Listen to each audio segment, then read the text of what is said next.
You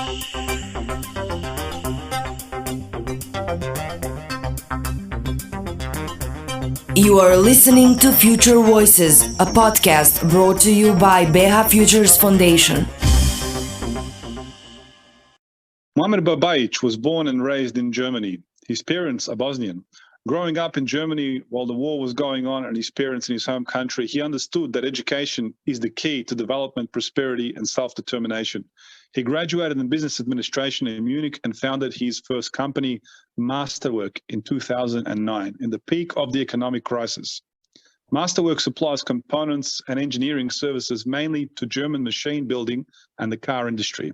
In 2014, Muamer Babajic was awarded the Münchener Phoenix Prize by the city of Munich. Amongst other humanitarian engagements, Muamer Babajic and the whole team at Masterwork joined forces to organize immediate help after the devastating flood in the Western Balkans in that same year. Muamer Babajic is a regular speaker at symposia and panels. He's constantly engaged with the community and is always looking to drive economic opportunities in the Western Balkans. In 2016, he started the Deutsches Kompetenzentrum für Robotik DKR, located in Tuzla, BiH, with its primary goal to educate young people in the fields of automation, robotics, and Industry 4.0. In 2017, he was rewarded the Manager of the Year award in Sarajevo. He's convinced that long-term peacekeeping in the Western Balkan region can only be achieved through education and state-of-the-art technology. He wants to connect people from foreign countries and from all regional origins to build a bright future on common interest. It's a real pleasure to host Muamer Babajic here today at our Future Voices podcast. Muamer, welcome. Thank you, Eddie.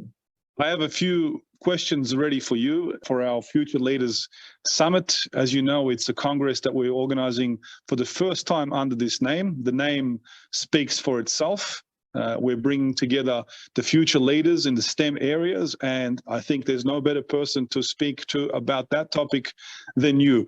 Tell us a little bit about how you decided to go on this journey and really start thinking about moving some operations to Bosnia, because you started DKR in 2016, but I believe that you started thinking about this whole concept much earlier in your career.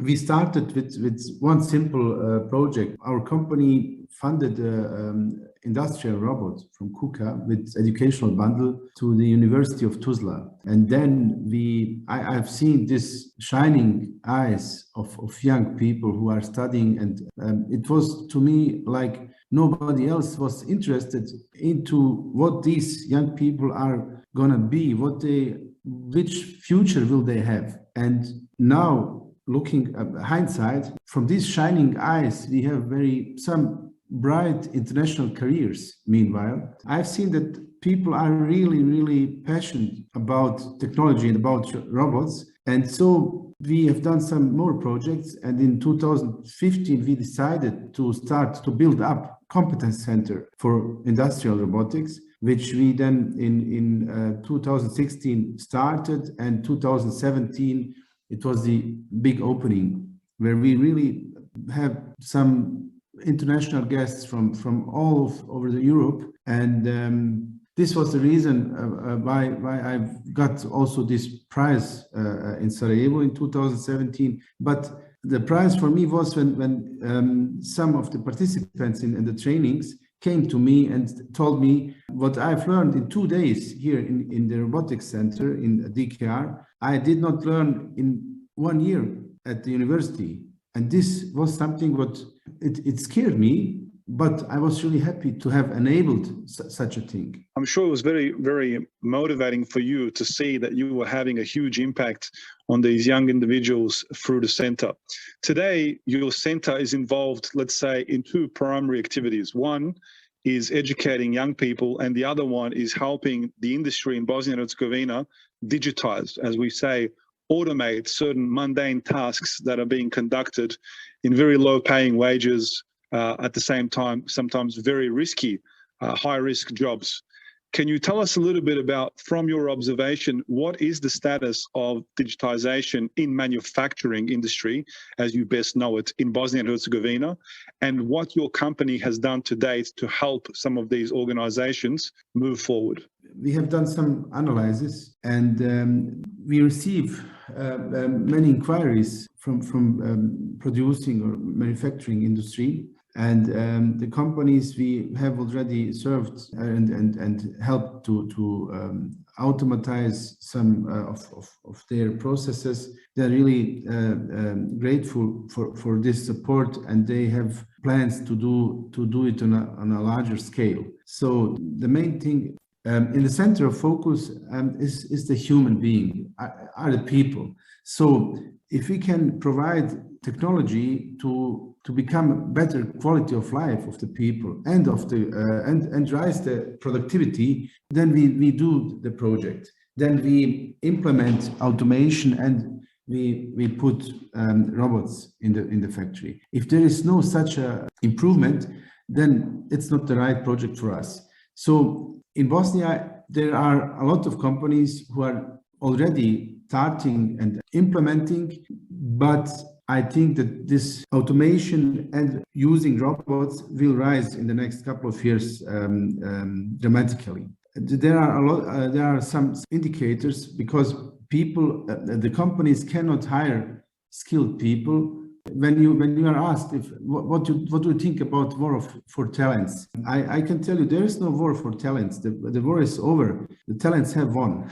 Every company which wants to grow and to become better on the international market, they need to have the smartest people, and we are helping the companies to get those people through the education, through skilling up. So we are helping companies in two ways. We implement automation and digitalization on the one side, and on the other side, we skill up either people who are already in their companies, who are already employed, or we skill up people who will be finished their studies and will be on the market, on the labor market.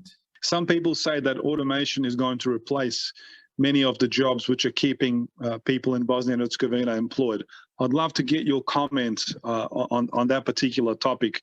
How is automation helping create jobs rather than destroy jobs? That's very simple to explain. If we have higher productivity in companies, then companies can pay people better. Then we will get more foreign investments, because as an investor from a country, from Germany, for example, I can choose between so many countries, and then I will choose where I have good cost structure and where I also have some kind of ecosystem where I can also implement and have some services as automation, as PLC programming, as robot programming, and that's how we can enable some growth in the country. And in order to get higher wages and better quality of life, we have to rise the productivity, and that's what we are doing. Absolutely. Futures Leaders Summit, thank you very much for being such an important part of our annual Congress. You've supported the work of the Bosnia Herzegovina Futures Foundation for many years.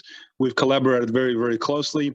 What can we expect as a community from DKR at Future Leaders Summit? What can students expect to see?